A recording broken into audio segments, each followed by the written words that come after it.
Have you got any interesting stories you can tell us? Anything that springs to mind? Well, to do with your powerlifting career? For a couple of moments? None that is suitable in front of children, but well, I can tell you actually, there might be a few people that might maybe witness my first competition down here at Staines.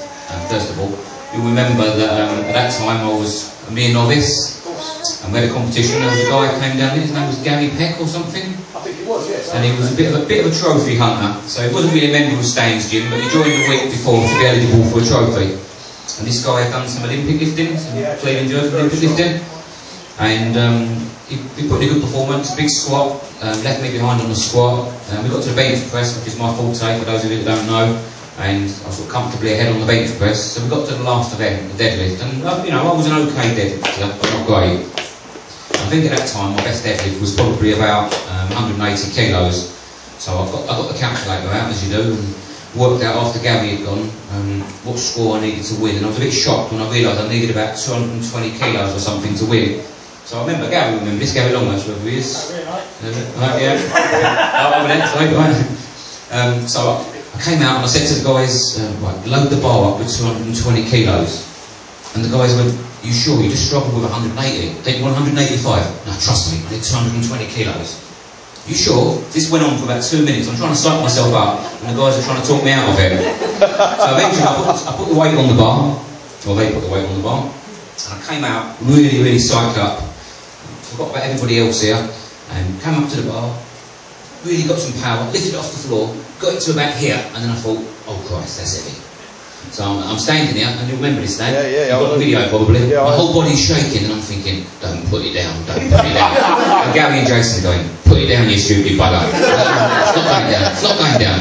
And eventually, millimetre by millimetre, I gradually edged it up until I got to about here. And then that last bit of power, I remember lifting it up, and at that moment, Gary Peck walked out. He was the only one that wasn't pleased, but a really good atmosphere that day. Everyone really clapping and cheering for me, and that set me on the road to taking out and doing it professionally. Yes. So that was my first sort of amateur experience. Professional experience, travelled all over the world, had some good experiences and some bad ones, some good judges and some bad judges. For those of you that don't know, when you do it on the international stage, the judging is quite strict. So my first competition, Stan taught me into doing it, a friend of his, Brian Mitchell, wasn't it? That's right, yeah. He was a lifter. Yeah. So he didn't really prepare me, so I kind of lifted down here. First of all, Stan never had the Olympic bars at that stage. No. So I was used to using the banana bar, the one that bends and all the weights fall at the end. So, do you remember that one, Stan? 7 plates on. I still use it. Still use it. So I go to Derby for the North West Open, my first competition. First thing I do is put on, you know, when you have your weigh in the morning, you have to tell them what weight you want to start with. And that's it, from that moment on you're not allowed to go backwards. So if you go out there and it's too heavy, you can't say, well actually I'll do a bit lighter. That's it, you're stuffed. So I thought, yeah, I've lifted loads of weight in the gym. I'll just go about 10k left and I've lifted and I'll be fine. I got out there and the equipment was completely different. Olympic bar and the center of balance is different. So I get on the bar, on the bench, and I'm nearly falling off. I'm going like this. And everyone watching must be thinking, what on earth is this guy doing? So I managed to compose myself, do my first lift, cut off more please, my first lift in a proper competition. 3 red lights. 3 red lights, what's that for? You moved your toes. I promise you, you moved your toes. Your body has to stay completely still. From the moment the bar leaves your chest, that's it, you can't move anything. So fortunately after that, the second and third lift went fine and I broke the British record, and that set me off on the path that I went on.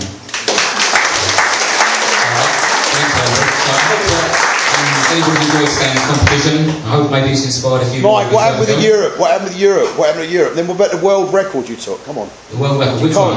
Which one? Come on. More. Come on. Well, I've done a few crazy things in my time actually. I've got a couple of world records. I'm actually in the Guinness Book of Records with a few of the guys from Stan's Gym. We've done a 24-hour bench press for charity. I know, crazy, 24 hours bench press, what was wrong with me? So that was a good event in itself. That was a 3-man team, so a 9-man team event, 3 benches going at the same time. And you can put as much or as little weight on the bar as you want, and what they do is every repetition you do, they add the weight together, and it's the most amount of weight you do in 24 hours. Simple, eh? So, well, when you look at the existing record was 10,500 tonnes, 10,500 tonnes, then you realise what you're up against. So we came down here and we were training 4 or 5 hour stints on the bench press and thought we'd done everything perfect. We get to, we don't work out instead of Aylesbury or somewhere, And we realised that actually what happens is, you don't just stay on the bench for many hours, you actually, because there's 9 of you and there's 3 per bench, it works out we have to do 10 reps per person per minute with 50k. So, of course, getting on and off the bench we hadn't planned for. And I tell you, if you think your back hurts after squatting, you try getting on and off the bench every minute for 24 hours. So we ended up though doing 11,000 tonnes. So we beat it by, you know, quite a significant margin. But I wouldn't recommend it to anybody. I've got to say, I've done it once, glad I've done it, but wouldn't do it again. So that was a good, you know, it was great for Stan's Gym. I mean, it was probably 4 people from Stan's Gym involved. Fabulous, yeah, it was, yeah, fabulous. Steve Sado, Spencer, and myself, and the rest of the guys from the British Powerlifting team. So that's a nice thing to have. It's still in the Guinness Book of Records, been in there for about 10 years. On the individual records, I've got a couple of bench press world records. 82 kilos is my body weight, and my best ever bench press is 200 kilos. And the competition bench press is very, very strict. You have to come down, stop on your chest, and then lock it out. So there's not really any great stories. You okay? As long as you're alright. Nothing broken? No records? Couldn't carry all his trophies. So, no great story with the records really. I mean, they were pretty straightforward. I've had some good competitions. There's 2 different categories you can do. There's raw lifting, which is what I've always done and been a good advocate of. And then there's assisted lifting. Assisted lifting started off, you could have things like knee wraps and straps, which is fine, that's not a problem.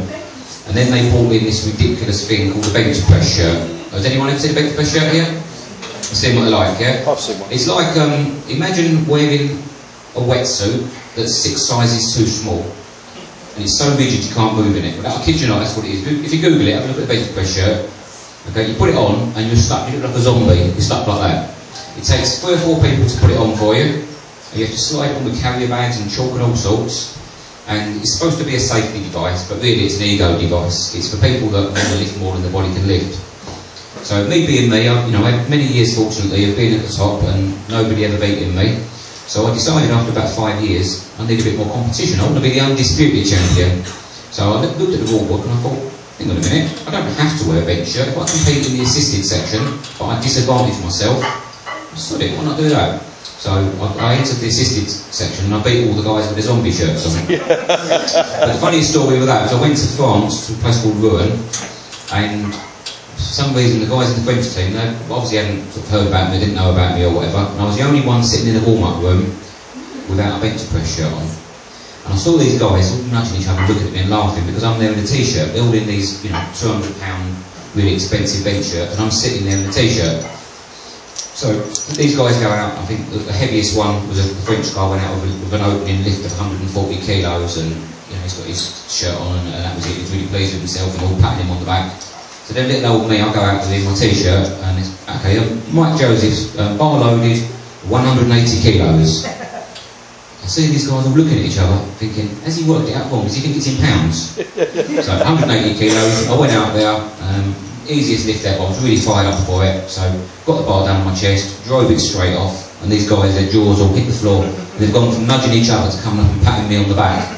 So that was a good experience as well. Fantastic, fantastic. Hopefully you found that entertaining, as I did at the time, and maybe a few of you guys one day will get up on stage. Yeah. Have you got any advice? Anything, if you said advice? Don't do it. Advice for competing? Well, yeah, if anyone in here is interested in competing, going further afield. Yeah, I think there's a number of different powerlifting organisations, but there's 2 main ones.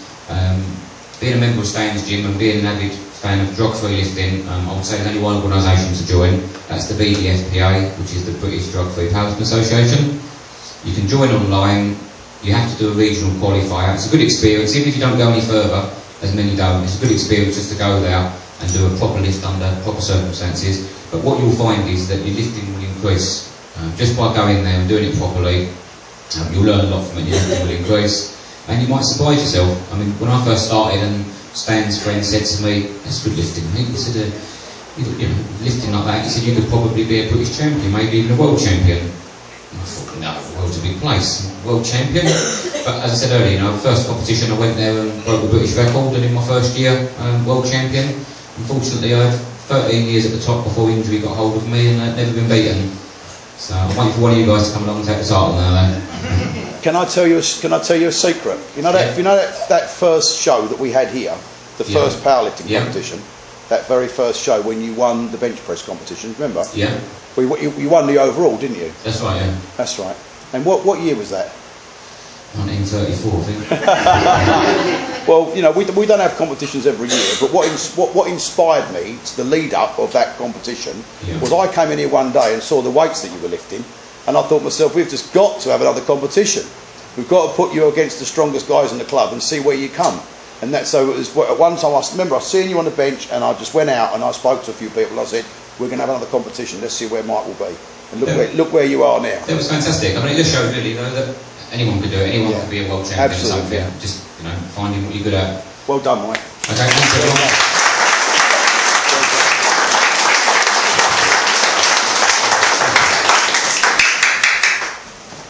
Well, I want to thank you all for coming. It's been a fantastic day. I believe that the barbecue is probably still available. If anybody is still hungry, I've got thumbs up at the back.